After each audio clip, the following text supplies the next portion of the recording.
Hello everybody, this is Chris, TheAireaidLord on YouTube. Um, I kind of wish I had my camera to make this vlog, but I guess I'm just going to have to do with speaking into the microphone like this. Not much I can do about it. So, basically, I'm not sure where I want this video to go. It's going to be off the cuff, as I usually do. But that's been my style with my videos, and I have no shame in kind of doing it like that right now, okay? But I basically want you guys to know about my feelings about something that's recently gone down, which has kind of given me a bit of perspective into things. I definitely want you guys to know. 104 people, not maybe exactly 104, but a lot of people have been messaging me both on YouTube and on Twitter, asking me about this topic. They've been asking me, it's what the video is titled. They've been asking me, how do you feel about the Darksydephil controversy? Because everyone knows, apparently, I don't know how you would describe me. Haters would describe me as this fucking fanboy who follows Phil around. That would be the haters. My fans would say I'm friends with DSP and also a co-op partner. And then people in between would say that, like, I'm still a fan and that, like, Phil doesn't really accept me and stuff like that. Like, the same disapproval that I've gotten in various forms. Despite all my efforts over the course of my YouTube channel, the middle finger that I get from various people and such, basically. So, everyone's been asking me, how do you feel about the Darksydephil controversy? He's been getting a shit ton of controversy from new haters that have sprung up to old-time people that used to support him that now have ill feelings about him. I'm not going to go into specifics about their story. I'm here to tell you about my story, because that's what a lot of other people have done. One of my friends, well, I mean, I don't see him or talk to him that much, but a guy, Voodoo51292, made a video like this explaining his history of Darksydephil, and I figured I should do the same. My relationship with Phil is different from anyone else's on YouTube, and I feel my perspective would be very interesting for you, the masses, and you, the fans, to hear, okay? So, I'm not going to go on the whole video with this story, but basically, let's give you the setting, okay, of how things came to be. Because basically, I was a fan of Darksydephil since 2008. I found one of his Fallout 3 videos. After playing Fallout 3, I was looking for the ending, because I did the good ending, so I was looking for the bad ending to the game. I'm like, oh, let's look at the let me look at the other side to Fallout 3.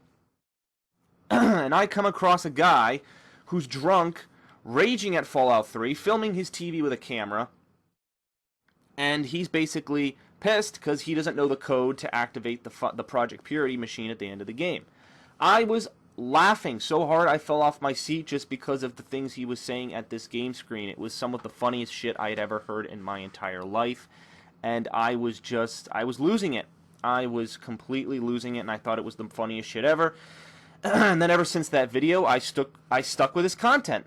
I will not lie, I was a fan of his. I was a Darksydephil fan. I followed his original Darksydephil channel. I followed the King of Hate HD, his partner channel through Google before he got kicked out. I followed all of his channel, the DSP gaming channel he made when he got hacked, the DSP Street Fighter channel. Well, I didn't really follow DSP Street Fighter because I wasn't into fighting games back then, but I followed all of the channels and the things that I was interested in. I didn't watch all of his playthroughs, but I watched games that I was interested in, games that I liked. Like when Halo Reach came out, I watched most of his Halo Reach videos. When ODST came out, I really wanted to see his reaction on that because that game was very controversial, and I wanted to see how he took it. I watched some of his major playthroughs, big things that he did, the friend request videos and all of the big iconic DSP things that he had done over the years that got him his reputation on YouTube. I was there for all those moments.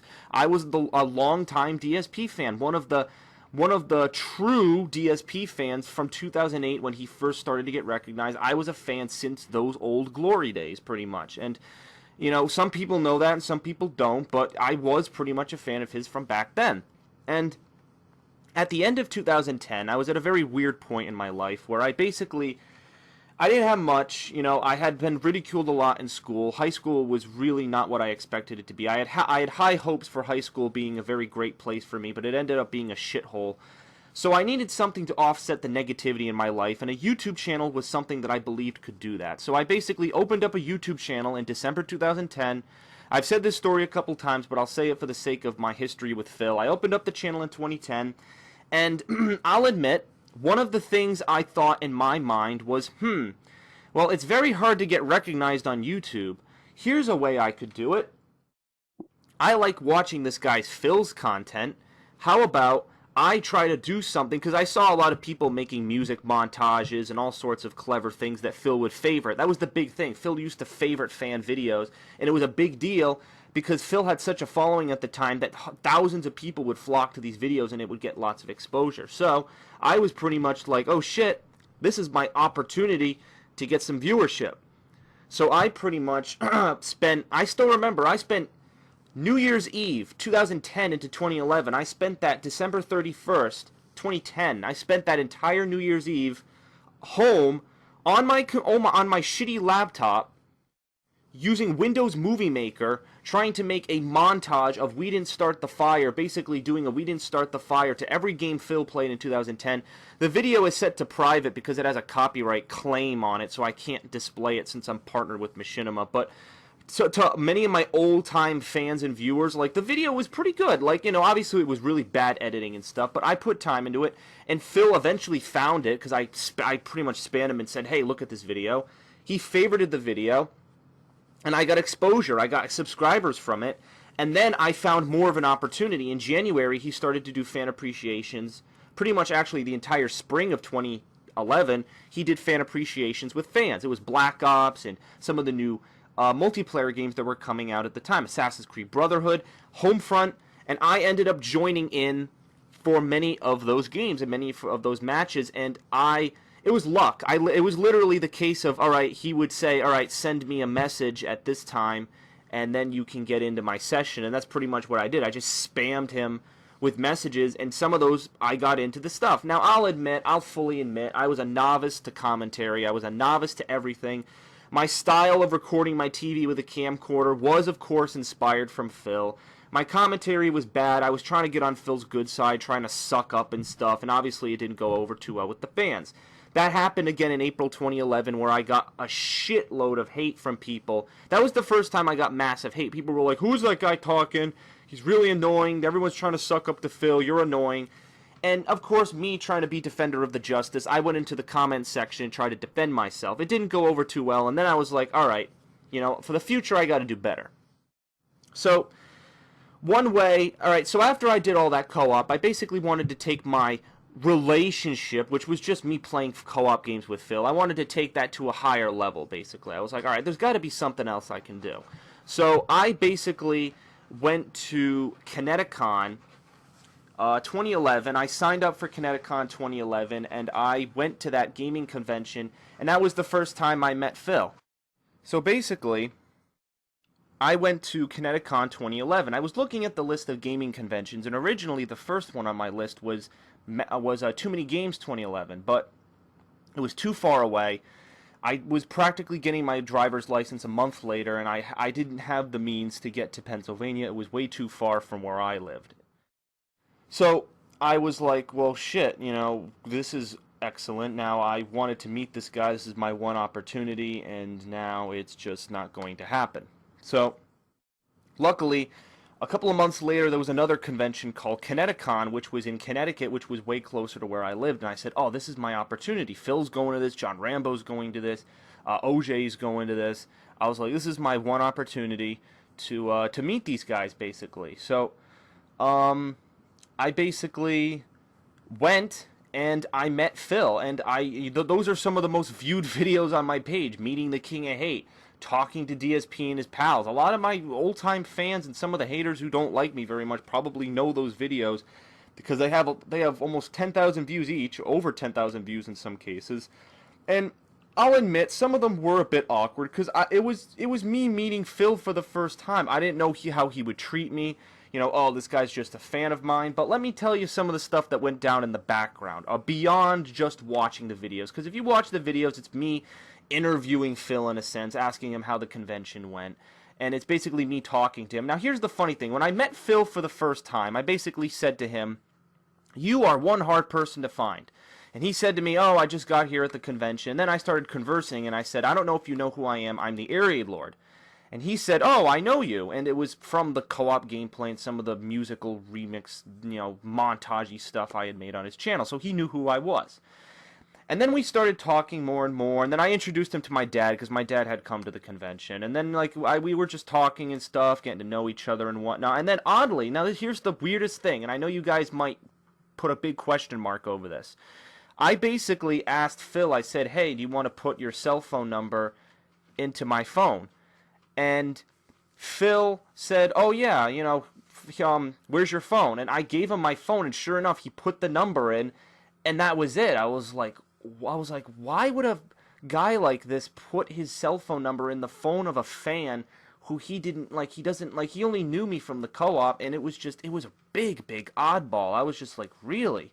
So then we started talking, and we really got down onto a personal level. I've said this in the past, but we were talking personal stuff. He was telling me stuff from the past, what he's tried to do over YouTube.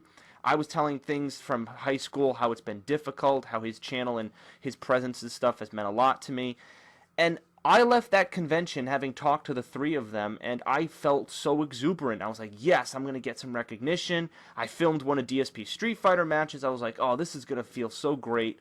I'm there. I made it. I made it to that big point. I'm ready. And I can get my channel's going to get all these views, and I was so big about expanding the channel. I really wanted my channel to skyrocket, and I had about 200 subs by the summer of 2011. So I was like, all right, I just got to keep chucking along here, and I'll get some more subscribers and such. So I kept doing that, and I got his cell phone number, and then I didn't know what to do with it. I was like, well, if I text or call this guy, is he not going to respond? So sure enough, the first text message I remember sending him was about like the SOPA and PIPA bills that were like a big deal. I was like, oh, what's going to happen with those? He didn't respond. And then at the time in the summer, I was actually self-publishing my science fiction novel. I said, hey, I'll send you a copy of my book. And he said, sure, you can send it to me. Here's my address. And I was like, wow, this guy's trusting me a lot. This is quite odd. I didn't know he trusted me this way. And again, this was just empowering me and fueling me to go a step further. And so finally in August, there was the final DLC map for Black Ops 1 Resurrection. And I said, you know what? It's funny because I didn't even think he wanted to play zombies. I just texted him because I wanted to know more about it. I was like, oh, did you hear Zombies is coming out? And then he replied and said, yeah, we can do zombies. My friend Nestor is going to be playing it, and we can all play it together. I was like, wow, this guy, now I'm in the big stuff. I'm in a big DSP playthrough. This is my time. I really got to be on my A game here. I got to impress people. And as much as I wanted to impress people, as much as I wanted to basically make an impression on the DSP community, I basically, in the words of Adam Sandler, I pretty much blew it, because I was cracking too many jokes and just doing a lot of predictable stuff, and people just in the comments, they went apeshit, saying I was annoying and the annoying guy, and that was it. From there on, my identity was solidified, and people basically, anytime I was in any footage with DSP, I was marked as basically just somebody who they disliked. And I wasn't a part of the King of Hate forums. I had no presence before this, so me coming out of nowhere, people just kind of lost their shit, and and it went badly. Now, here's the interesting thing. You would think, after a guy like DSP, with hundreds of thousands of subscribers, with such, at the time, he got so many views on all of his videos, he basically, having seen all the hate I was getting, you would have thought someone like DSP would say, no, Chris, you're not going to be in my footage. People in my channel don't like you. I don't want you on my footage. Goodbye. That's it. No. Instead, this guy boxed my YouTube channel on his page, and this was back when YouTube actually, the layout for the YouTube page made more sense, and the other channel section was right in the middle of your page, so people pretty much got a lot of exposure. So not only did he box my channel, but he continued to let me be in the co-op footage, and the day later when people were hating on me, he basically blocked certain people that were hating on me and defended me against these people. Now, he didn't go out publicly and say in a video people were hating on me, but he publicly said that he played with me, and he basically defended me against these haters and was blocking people.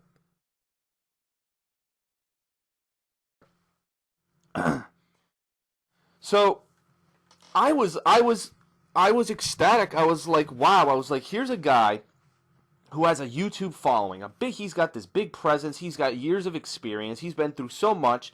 Has thousands of videos uploaded of him filming with his camera. And he comes along, meets this guy at this convention, gives him his cell phone number, talks to him on a personal level, does co-op gameplay with him with an exclusive playthrough, boxes the guy's channel, and then defends him against haters when he's getting hated upon, and sends him, like, the next morning he sent me text messages telling me just to ignore it and to stick through with it. And he supported me. It was uplifting, because at the time there weren't many figures, friends-wise, in my life who did that. So having him as a figure like that, it felt good. I was like, shit, this empowers me to go further with my YouTube channel. I was inspired. I'm like, now I'm going to make lots of content. I'm going to play every game that comes out. I'm going to do full playthroughs. I'm going to do it, HD camera. I'm going to do this. I'm going to upload all these videos in this night. And I basically went all out with my YouTube channel. I basically felt that I had the ability to make really good content from all of the stuff that that he did. And I was over the moon.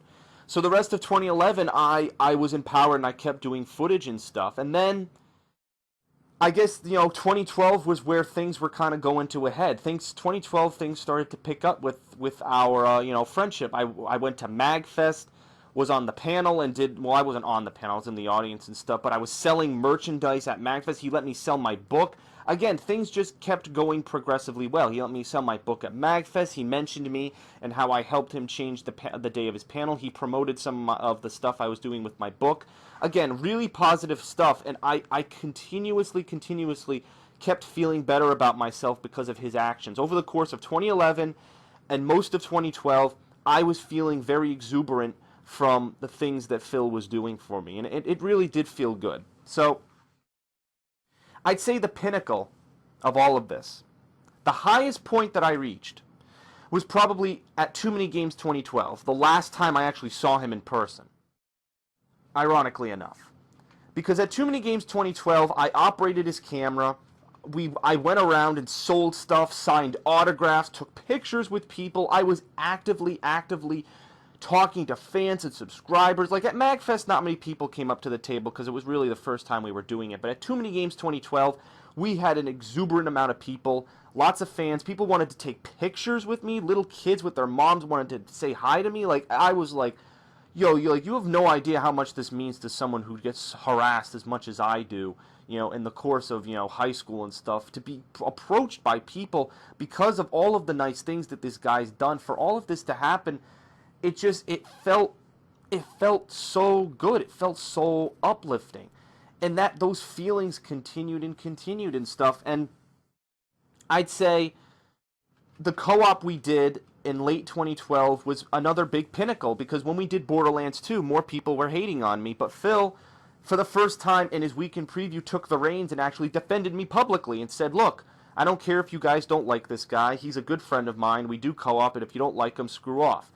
The fact that Phil publicly said that on a video to his fans and subscribers, it was huge. I was like, wow, again, this guy is supporting me. So I really felt a close friendship. The two of us texted a lot about different games over the course of 2012, and we had fun. It felt good, and I felt very welcomed by him and everything he was doing. I felt joyful. I felt joyful from everything he was doing for me, and it felt very, very positive and very uplifting. So, but, obviously, things change, and I'd say over the course of 2012, things ran the gambit. Things really did run the course, and that was Phil, obviously, when Machinima cut his pay in December 2012, Phil had to make some drastic changes. One of them being, he moved his content to another channel.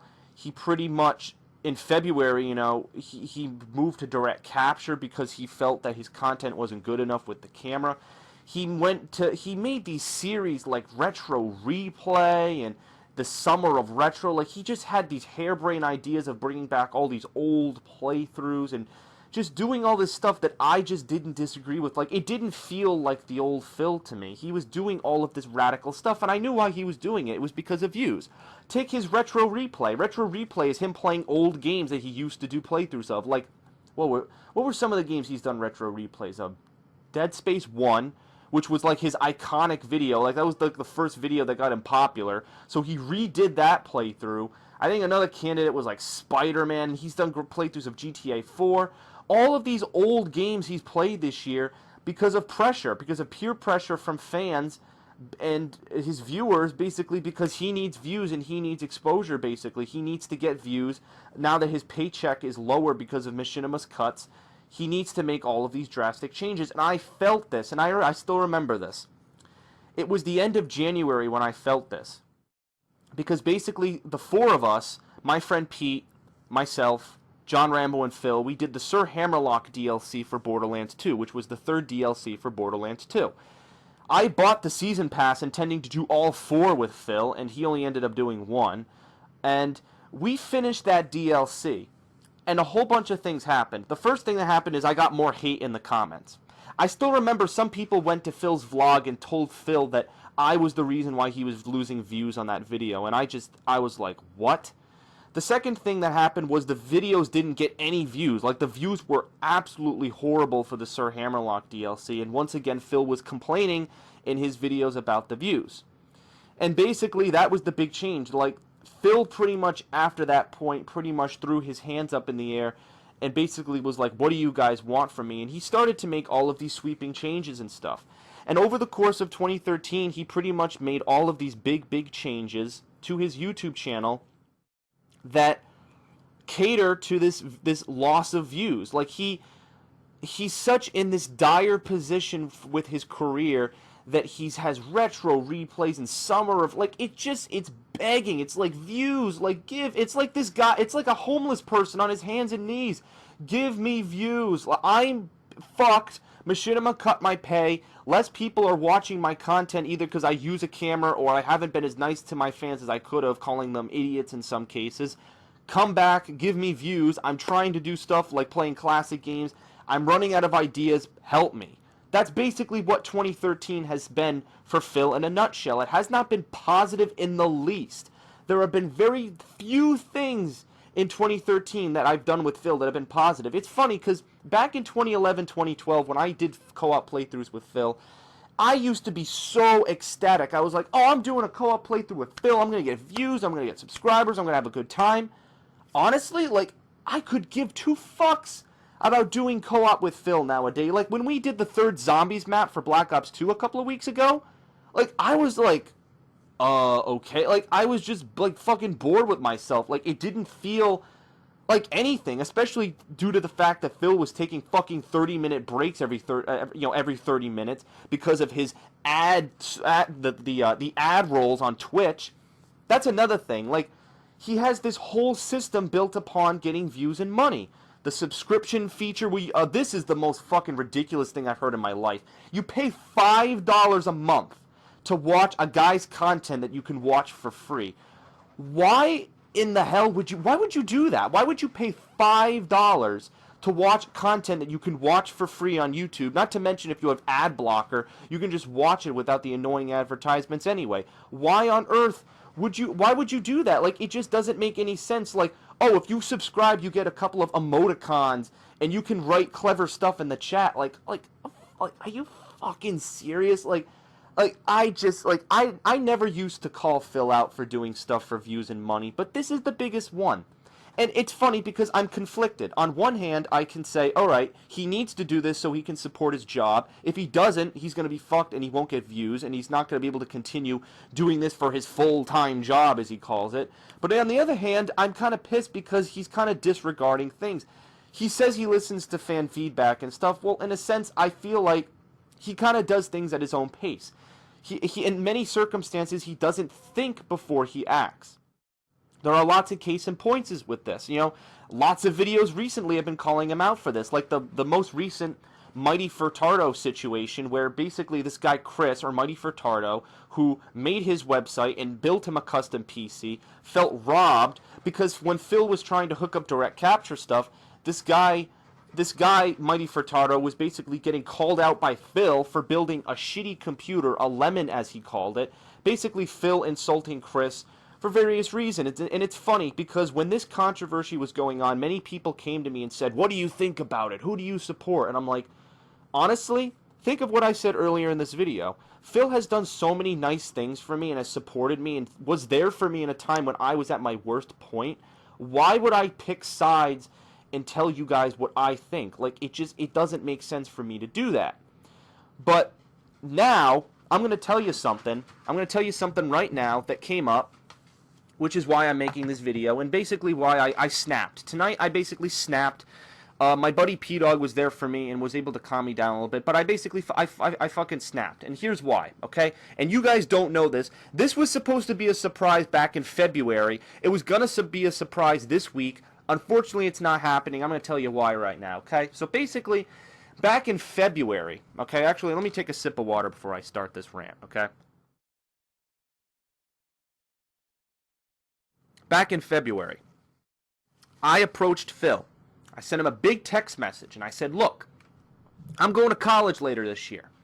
I haven't seen you at gaming conventions throughout the year. I'm going to E3 in June. I won't be able to go to SGC, the convention you went to in Texas. I can't go to it. I won't be able to see you. So, I have a proposition. Why don't I come up to Connecticut, and we can do stuff together, okay? We can play a game, we can do this, and we can do that. We can just have a fun time. Now, it's funny because when I texted him the first time in February, I was like, oh, it's not going to happen. He's not going to respond. He's too busy. But he actually responded and said, that's a good idea. Let's actually sit down and talk about this. So I sent him a YouTube message saying, all right, this is the week I'm free. Let's do this.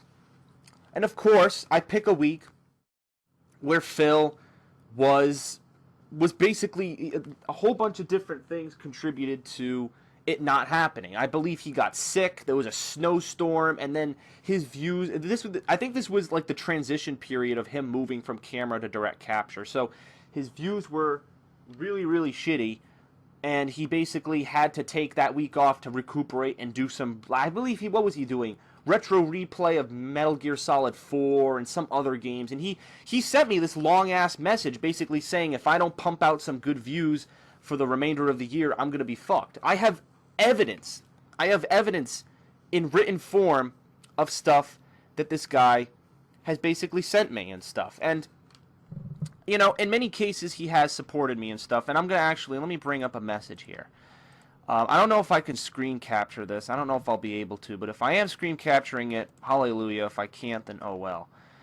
So if any of you guys know, back in February 20th of this year, I made a video basically panicking because of a big event that happened with a friend of mine, and I didn't know how to handle it. So I made a video asking my fans for help and support. So this is basically how I basically sent Phil a message, and I'll leave a link to this video in the description. The video was like the most important video I've ever uploaded, and I was basically all fucked up from an experience with a friend. So I sent Phil a message, and I don't know if you can see the message right now, but I'll read it anyway.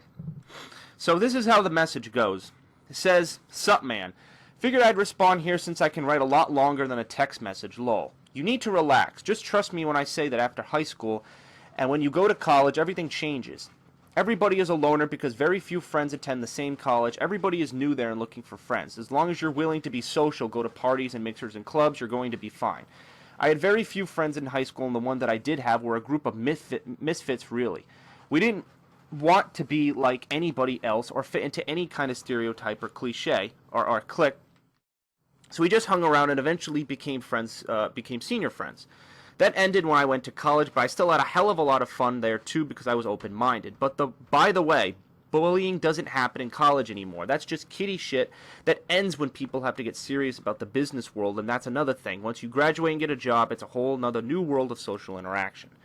Don't let your teenage years be a blueprint for the rest of your life, because they certainly don't have to be. You'll have plenty of opportunities to make friends and branch out. After all, you're a gamer, and gaming is literally the in thing right now. Just don't be stuck up, be open and loose, be open-minded, be willing to hang out and try new stuff, you'll be fine. All that being said, and now here's the part about the message. All that being said, and I know this probably isn't the greatest news right now, next week is looking pretty bad. Basically, for 2 straight weeks, I've had abysmally low views compared to what I usually get due to Aliens Colonial Marine being such a horrible game, 2, taking time off of my girlfriend, and 3, getting sick this week, forcing me to upload less and later than everyone else. My Metal Gear Rising playthrough is tanking, probably not because of the vids themselves, but because everyone who does who goes to me to see the game on launch day didn't get to do that this week and probably went elsewhere. I expect the Crysis 3 playthrough to do even worse. All that being said, next week I'm going to try and pull out all the stops with Metal Gear Solid 4 and possibly Bully or something else that a lot of people will want to watch. If I have a really weak finish this month, it could throw everything off for the rest of the year. Views are fickle, and this being my livelihood, I have to take it seriously. So unfortunately, I won't be able to hang out like we'd hoped, and I'm sorry about that. If we hadn't had 3 fucking feet of snow last week, and I hadn't been really sick 2 weeks this week, things would have been different. Now take my advice and relax. You're young and you've got plenty of time to get your shit together. I know that's hard to believe, but when I was your age, I also felt extremely similarly to you do right now. Almost went into a depression for a few years, but things will get better. So, I'm not sure how you guys would take that message, but basically, I'll link the video in the description, and you can watch the video for yourself. But basically, in a nutshell, I made that video on February 20th, basically saying how high school sucked, I didn't have many friends. My friend P-Dog, who I'll go into a little bit of detail later in the video perhaps, basically was there for me in a time when I needed a friend the most, and he opened up to me as being close friends with me and such, and the whole experience confused me because I felt like he was really the only person I could go to support to, friends-wise, and I basically made a video admitting that to my fans and viewers, and I sent the video to Phil as a YouTube message. You'll notice, if I screen captured that correctly, I don't know if Fraps works with that whole thing, but he responded to the whole thing he piggybacked off of the message I sent him. So you might be saying, well, that was very nice of him to write that whole message up, and to be fair, it was. It really was. Obviously, the downside was that hanging out never happened. It was something that I had tried to do with him, and it just didn't work in February. But honestly, I was like, you know what? It's not that big of a deal. You know, there's still plenty of time. This was back in February when I was saying this. I'm like, you know what? There's still plenty of time. I don't have to rush this whole thing with Phil. I can see him some other time. I have plenty of time before I move in August for college. You know, I shouldn't worry about this. So I let the months go by, and I let more months go by, and I let even more months go by, and I'm basically waiting, and I'm texting him every once in a while, asking when we can hang out. I suggested May. There were a bunch of weeks in May that had no games. When we played Fuse, when we played Fuse co-op together, I told him, that was the big thing. I was like, when can we hang out? And he told me probably July or August. And then when we played Zombies a few weeks ago, I said, when can we hang out? And he said July or August. I've been asking him quite consistently. Sometimes he's responded, sometimes he just doesn't respond, and I don't know what to do. Basically, a week ago, I sent him a big message on YouTube and basically said, hey, you know, I don't have that many weeks. I move into college in a couple of weeks in August, and time is running out for us to hang out. This is really your optimal chance, and that's pretty much going to be it. So he again, on YouTube, surprisingly responded, and I will once again, if I can, I'll read out the message word by word, and I'll show you a screen cap of it if I can. Let's see. I think the screen cap stuff is, works better anyway. So he sends me, actually, you know what? Do you think I should show you the message I sent him? Yeah, I know, it's like 400 fucking messages to P-Dog, but, where was the original message I sent him? I'm trying to find it. Oh, is it? It's right here. Oh, shit. Here it is. All right, I'll read this out loud. So, I sent this the 23rd. Sup, man. I'm sending this message to both your accounts to make sure you get it. Also, I can probably write a clearer message on YouTube than in text. So I wanted to get an update on hanging out this summer for a day. I understand you have a busy schedule for your channel, but I'm hoping we can carve out at least one day to hang out in your hometown, play some games and whatnot. I remembered we had planned it back in February, but because of your direct capture changes and getting sick, it didn't happen. So now that we're in the dead middle of the summer, I leave for college 1 month from tomorrow. I wanted to know if you have a day for me to come up. I'm not sure what games are coming out between now and then, but my schedule is pretty flexible. I'm pretty much free any day. I have a summer job, but the hours are very flexible. I was looking at possibly August 3rd or 10th as days when I could travel up to Connecticut. I'm not sure if this is a bad day because Rambo comes up, but if so, let me know. Maybe a Friday would be better. Again, I can't really predict your gaming schedule, so you tell me what works. I know you told me when we finished playing zombies a few weeks back that you would know once you knew when Leanna was visiting, which Leanna's his girlfriend. Hopefully now that she's coming this week, you'll have an estimate. Thank you very much, man. I really want to make this work before I travel to college. It's a big step for me after the bullying and nonsense I faced in middle and high school for years. I'm finally ready to enter a community that embraces my ideals and values. Your presence has really helped me over the years, and I value everything you've done for me, from boxing and promoting my channel to doing countless hours of co-op gameplay with me over the years, even when your fans despise me. You showed a level of caring toward me that not many have showed in the past. So thanks, man, and despite the controversy you've received these past months, I'm still your friend. I still support you. I'll talk to you later. Let me know that golden day that works. Can't wait. I haven't seen you since Too Many Games 2012. It's been over a year. Looking forward to it. So, that was basically the message I sent to him. And then he replied off of that. He replied and said, the first thing he replies with is a link to Dragon's Crown, the video game. And below that, he says, supposed to be coming out in August. Maybe we can coincide you visiting a day with co-op with you, me, and Rambo. Let me know what you think. I actually think there's a more concrete release date, but I need to look into it. So he sent that a day later. Literally, I think he sent that the night I messaged him. So then after that, I literally sent him a big-ass message explaining how I would get to his house. And I don't know, should I read it? I guess I'll read it. Let's see. I said, game looks interesting. I guess we can play that if you want. I'll go into specifics below. So the day I would come up to Connecticut would be August 5th or 6th, depending on which is better for you. Unfortunately, and now this is where, I had basically... So unfortunately, my brother has the car for a larger part of the summer because of his basketball league, which means I have to take the train from Providence, Rhode Island to Bridgeport. I'm trying to get the ticket for the station that you typically pick Leanna up at. What station is that? Also, I hope that's not a problem. I wish there was an easier way for me to get to Connecticut, but this is the only way because of my car situation.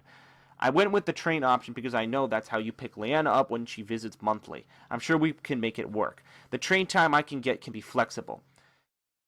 I'm all for doing the game co-op with Rambo, but was there anything else you wanted to do? I was thinking of a few different things. Firstly, playing Jak 2. I've seen lots of your fans requesting it since you played the first one. And this is another thing I didn't mention.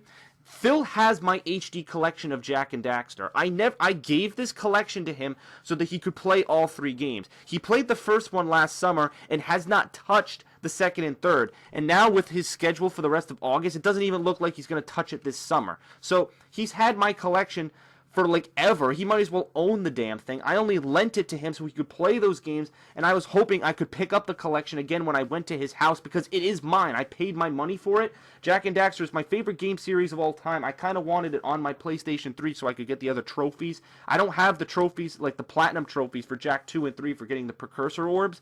I wanted to do that, and I can't because I would have to get a new copy. He has my copy of the game. I was thinking he'd play it, but he's only played the first fucking game for his channel and just hasn't played the second and third, even though I've asked him like 400 fucking times. That's just another gripe of mine. I don't know why, but again, it's the thing I went to before, the whole views situation with the views and the views and the views. If he can't get views off of it, he's not going to do it. I don't know if he suspected that Jak 2 wouldn't get him views, but I saw a lot of his fans requesting it on his forums, on Twitch, on everything. I saw people requesting that game 100 times over, so...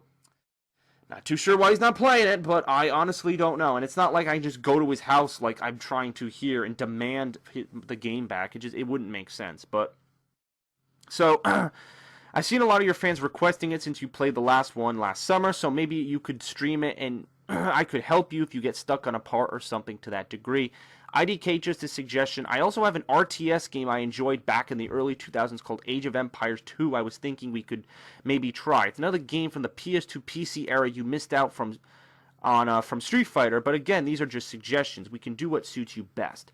Also, do you only want me over for a day? Because it will take roughly 3 hours for the train to get to the station, even if it's direct. So I don't know how long we'll have based on the train schedule. Again, it's up to you, your house, your rules, but the 5th or 6th of August are good fits for me. Let me know. So, after that, I pretty much didn't hear from the guy. I heard nothing from the guy in terms of our travel plans. So, I basically sent him Let's see. I sent him 4 text messages and 2 other YouTube messages because he wasn't. His girlfriend came over that week after, and he just wasn't responding after that. So I was like, all right, I guess I have to take this up on my own turf here. So I let him have his time with his girlfriend. Then after, I gave him like 3 days, and I was trying to get in contact with him, and I just couldn't. So basically, it got to the point where I was just, it was actually tonight, and I sent this text message. And I said this. I said, do you have an update for me for next week or the week after? If I'm to do it, I have to know in advance so I can plan accordingly. I just fear we are running out of time. That's all. August is already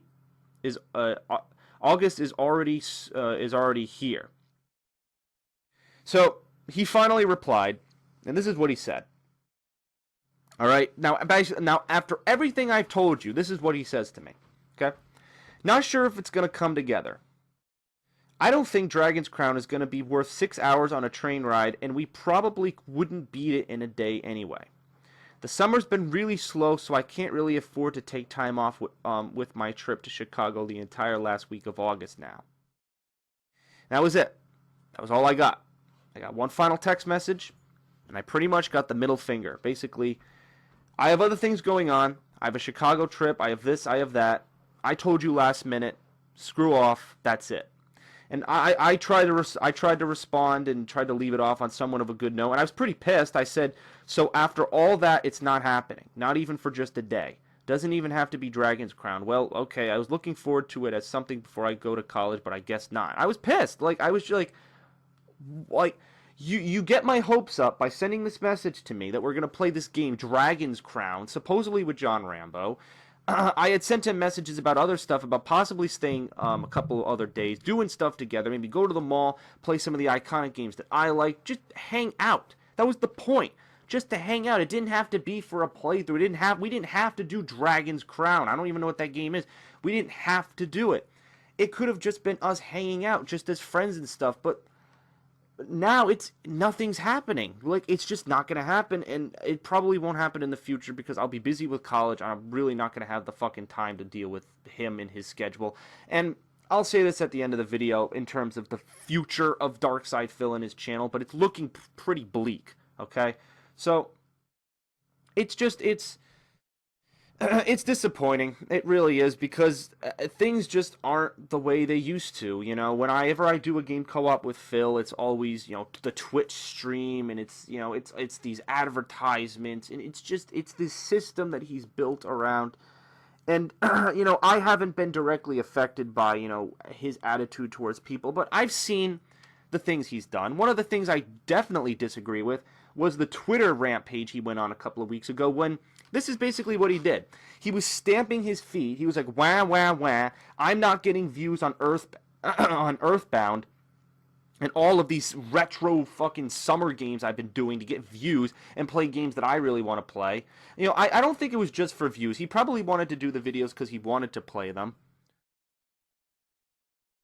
But to an extent, he wanted to get views. He thought his fans would be interested in these classic games, which they're not. Like, right now, he's uploading fucking Chrono Trigger, a game he really likes, but, the views are abysmal. He's getting less than 100 views. This is a man with over 130,000 subscribers and millions of channel views. This is unheard of. People, with these views, this just doesn't happen. I don't understand. Either he's pissed off way too many people, or he's just uploading content that people don't give a fuck about. I'm lost. I really am. I don't understand. It's ridiculous. But to get back to the Twitter thing, one of the biggest things I disagreed with, when he stomped his feet. He was like, wah, wah, I'm not getting views on my Earthbound content. I'm not getting views on stuff that I like. Pout, pout, complain, complain. Here's what I'm going to do. I'm going to go on Twitter and go on a massive rant because I'm pissed because I'm not getting views. And he basically bashed games like Minecraft. Games like, games, it was pretty much Minecraft he bashed. Now, let me just say, and that's, I think it's kind of ironic that it's the main advertisement on the fucking dashboard. But let me just say this. I personally hate Minecraft. I hate it. I think it's stupid. I think the concept behind it is dumb. like building blocks, like the whole world, it's a gimmick. Like there's no point to it. I personally don't like it. I only bought it because my friend Top Dog pestered me to get it. I don't like the game. I don't see why people like it. Okay, I'm in the same boat as Phil. I think it's garbage.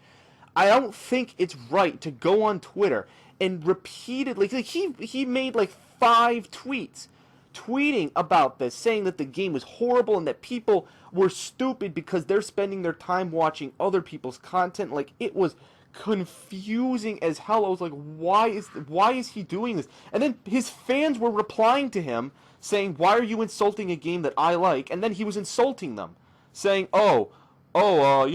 you waste your time watching that garbage, but you don't watch a true classic like Earthbound. Like, yeah, I'm sure Earthbound is a way better game than Minecraft. I'm sure it's a better classic. I'm sure it has all these features that make it better than Minecraft. I'm not arguing the underground, what's the word? I'm not arguing the analytics of the game, how they compare. What I'm arguing is how you went about it. Why do you need to make, like, you're someone with all these followers and someone whose opinion that people follow. Why on earth, and oh my god, that's not a good sign. Why on earth, you have to hit the controller so that doesn't happen, but why on earth are you telling people publicly on Twitter that you hate this game and that people who play it are worthless people and that they should be watching your content instead of watching Minecraft videos? Because obviously that's what Phil's also probably jealous, that the big YouTubers admittedly, make Minecraft videos. And obviously I think it's stupid too that all these big YouTubers like PewDiePie and all these other people got big from dumb games like Minecraft and Call of Duty, and the list goes on. But like complaining about it on Twitter and just bashing, like, it's not solving anything. Like, let's just think rationally here. Like, Phil is a 31-year-old man, guys. Like, he's an adult, way older than me. I'm 18 years old. I just became an adult, but this guy's 31 years old, living in a crowded condo in Connecticut with a girlfriend who's a year older than me. Which, again, I'm not going to go into that, but the whole system is just so broken, and I was willing to let bygones be bygones with Phil for the longest time. I was willing to say, you know what? You've shown me support and care. I'm going to let things go, all right? When the Minecraft thing happened on Twitter, I didn't say anything. When the Mighty Furtado situation with the computer thing happened, I didn't say anything. When the Evil AJ situation happened, where this guy, Evil AJ, is making these, 2-hour montage videos of Phil failing at games, which I went on his video and said, dude, there's just no point in doing this. You're giving this guy, attention. If you want to do damage to Phil, just don't make a video and don't give the guy recognition. Making these giant-ass videos, I'm sure you're exposing people and having them unsubscribe from his channel, but, for all the effort you're putting into it, I'm not sure if the ends justify the means. I'm not going to go into that full story, but I just think that's with any hater. The time that they put into commenting and everything, it's not going to do anything. I've never understood the ideology of haters. Maybe in the moment they're so angry about something about the thing that they're hating that they feel they have to write their thoughts down for other people to hear them. But, I've never understood that. But I've kept my mouth shut with all of this stuff that I haven't agreed with. My buddy P-Dog has been very vocal, hasn't said it online, but that's the thing. Think of my friend P-Dog, because we've had conversations back and forth venting about things that Phil's done that we don't agree with. But you don't see my buddy P-Dog tweeting about it, saying all of this crazy stuff. Well, actually, to be fair, he did send I almost said Retardo.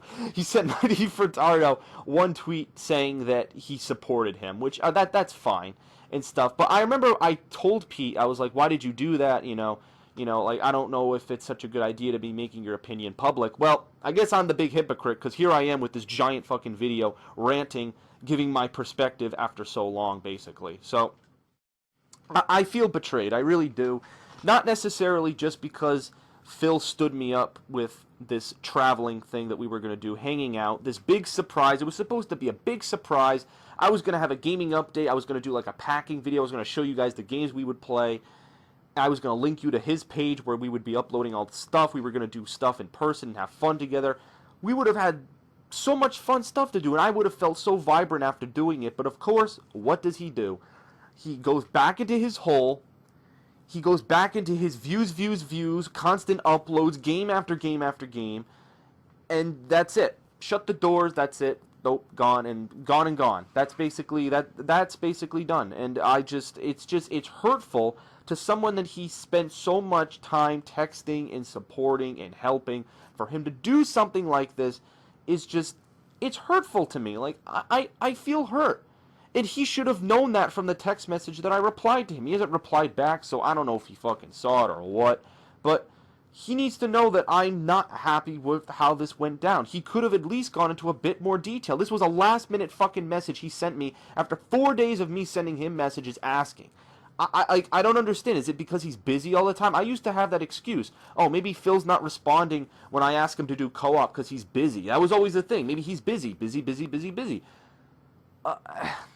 He has plenty of time to play 400 fucking games, okay? Honestly, if he didn't play as many games as he was now, he'd probably still make the same amount of money, okay? I'm realizing this. I used to play almost every single game. In 2012, I played almost every game that came out. Almost. And I realized this year that I don't need to do that to be successful. I don't need to play every fucking game that comes out. I only need to play the games that I like. And my pay, the paycheck I'm getting each month, is about the same as the paycheck I got last month or last year, at this time last year, pretty much. Unless it was a month where I did something big. Like this month's check for August is probably going to be a big payout because it's all of the E3 stuff and all of the views and highly promotional stuff that happened over the course of my trip to E3. That's probably going to get me a lot of, click-throughs and a lot of money from that. But again, I don't do this for money. This is a hobby. I got partnered with Machinima just because, I asked them in January 2012, and it's always just been a hobby. I put more emphasis on it when I didn't have much going on in my life, and I felt like I was justified in doing so, but it's always going to be a hobby. Even in college, I'm not going to abandon this channel when I get to college, and I will make a vlog about this in the coming weeks. I won't abandon this channel when I get to college, but obviously the content's going to go down. Obviously, for games like GTA 5, I'll obviously want to upload footage for that, because I have a whole series dedicated to playing every single game for it. Obviously, I'm going to freaking do GTA 5 footage. I'd be an idiot not to. I'm getting the game on launch day, so I'm still being dedicated to that. Don't worry. But in terms of doing playthroughs of all the games, it's not going to happen. Granted, there are a lot of big titles coming out in 2013, Assassin's Creed 4, Watch Dogs, big titles that I actually want to play. I'm still going to try to play them, but it's not going to be like I'm doing release day footage, the second the game comes out, I have to rush home, unbox it, and upload it. No, I'll take my time, maybe wait a few weeks, then play it, maybe not spoil myself in the comments, and just take things at my own pace. I feel that if Phil did that, he would be way more successful. I honestly do. I don't think him rushing to do all of this shit and pumping stuff out consistently, I don't think it's good. I honestly don't think it's a healthy way to do things. It's not getting him views. Things are just not going well for Phil, and his attitude towards the way things have gone on his channel are trickling over into how he treats other people, like me, like his subscribers, and like other people like Chris or Mighty Furtado that supported him at one point that no longer do.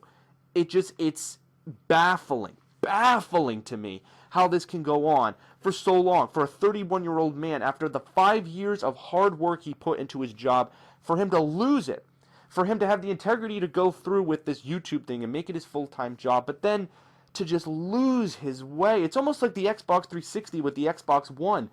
He's just lost his way. He used to be so strong and he used to be so laid back. Now, anytime he does a playthrough, it feels like the commentary is forced. Everything just feels staged. I no longer have the enjoyment that I used to with his channel, and it's just, I no longer, as I said, no longer have fun doing co-op games with him. Everything, it's a mess. Everything is a complete and utter fucking train wreck with the things he does. And I'm sure he'll get some good viewership, decent, maybe not good, decent viewership with some of the stuff he'll do later this year with the big games, GTA 5 and such, the Suicide Kings idea that he had for later in the year. But here's a prediction, okay? And if this happens, I'll refer people back to this video. I guarantee you, within a year, By the summer of 2014 or 2015, it might take a year or 2 years, Darksydephil will not have enough money and views coming in from his YouTube channel and Twitch to support himself living in his condo and or somewhere he wants to move. I am making that statement now. He is making shit money on YouTube at the moment. I don't know how he has money to, like, that's another thing that a lot of people who have unsubscribed to him mentioned, that he has money to buy 3 headsets, and he's bought, like, every single HD capture device. He throws money around like it's an object. Again, all of this stuff I avoided talking about in the past, but now because of recent things, I feel like I have a say in stuff that's gone on.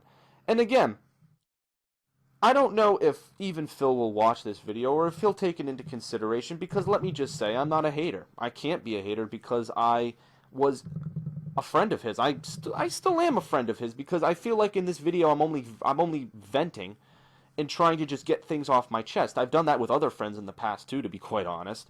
So I'm pretty much just letting my feelings be known. I'm letting it be known that I disapprove of this whole setup that he has.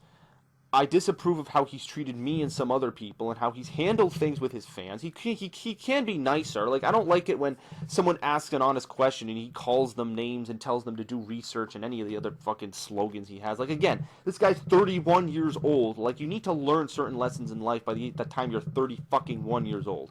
Just gonna go on record to say that. But I mean, I'm 18, and you know, I have a pretty level head in dealing with people on YouTube and stuff, and I at least have the integrity not to just bash people when they comment on my videos, even if they, like, even during, I'll use this as an example. When I do my fan mails, almost every single fan mail, I'll get friend requests and questions from people. Like, people will say, I'm a big fan, can I be on your friends list? Every single fan mail, I take time out of the fan mail to repeat the same thing I repeat every single fan mail, and that's the fact that I don't accept friend requests from people I don't know. But it's not like I'm going to get angry and say, oh, you're an idiot, you didn't watch my previous videos, go do research or go do this and stop being an idiot. Like, no. I'm not going to be mean to my fan base. I'll take the time to repeat myself. I know I sound like a broken record, and it's obviously annoying in a sense, but I'm not going to be so nasty. Like, there's a way to deal with people. There really is a way to deal with people, and that's the thing. Yeah, it's kind of like that think before you speak. And that's the thing with Phil you got to realize. He sometimes does things very rashly and doesn't think, and that's probably what he did with the Mighty Furtado situation, when he was up till like 7 in the morning buying HD recording devices because he was obsessed. He's like, I have to get this HD recording device. If I don't, I'm going to lose views. I'm going to lose money. My channel's going to disappear. Views, views, views, money, money, money. My career, my career, my career. And he went on Twitch and just bashed the fuck out of Chris or Mighty Furtado and just destroyed the guy, saying your computer sucks, it's a lemon, you're an idiot, you're this, you're that, and this. And again, I don't know all of the specifics behind that situation. I don't know who's more right in whatever predicament. I did watch most of Mighty Furtado's video, The Truth Comes Out, where he revealed what was going on with Phil. He gave some pretty cold, hard facts with money and all the stuff that went down. So I don't know who's at fault, but again, I'm just so disappointed, man. It's just, and you know what? I have to say this. At least this came at a good time. At least this didn't happen last year, because at least this year I'm going off to college. I'm going to make new friends. I'm going to have a new life in college. I don't need to be worried about fucking Darksydephil's channel and doing co-op. That's not going to be my focus anymore. My focus is going to be excelling in a new atmosphere, staying connected to the friends I want to stay connected with, and doing great things. Because really, at the end of the day, what have I've gotten some pretty good things out of Phil's friendship, despite the fact that things have changed. I have a successful YouTube channel because of all the promotion I mentioned earlier. You know, I've obviously hung out with him at some conventions, and we had some good fun. And then the biggest thing, which I've mentioned many different times, was the fact that I met probably the best friend that I've ever had in my entire life, P-Dog, who I know is probably dying over here listening to this long-ass video. Don't worry, man, it's going to be wrapping up soon, but I met this guy who, in April of 2012, he was just this guy who interviewed me for a podcast. He was a fan of mine. And then over the course of 2012, he was there for me when it was funny because even then I kind of vented about Phil when I was really when I was displeased. I was like, oh, Rambo didn't let me on the show. Phil ignored me. Why are they doing this to me if they show me kindness and support in one case and then have this complete attitude change in another case? It doesn't make sense. And he was always there to talk it over, and it was always good to have him feel what I felt. So I think that's the biggest thing. Had it not been for Phil and his community, I never would have met Pete. So I guess in that regard, I do have to be thankful that I met the closest friend I've ever had in my entire life through this. So I guess I have to be thankful to an extent.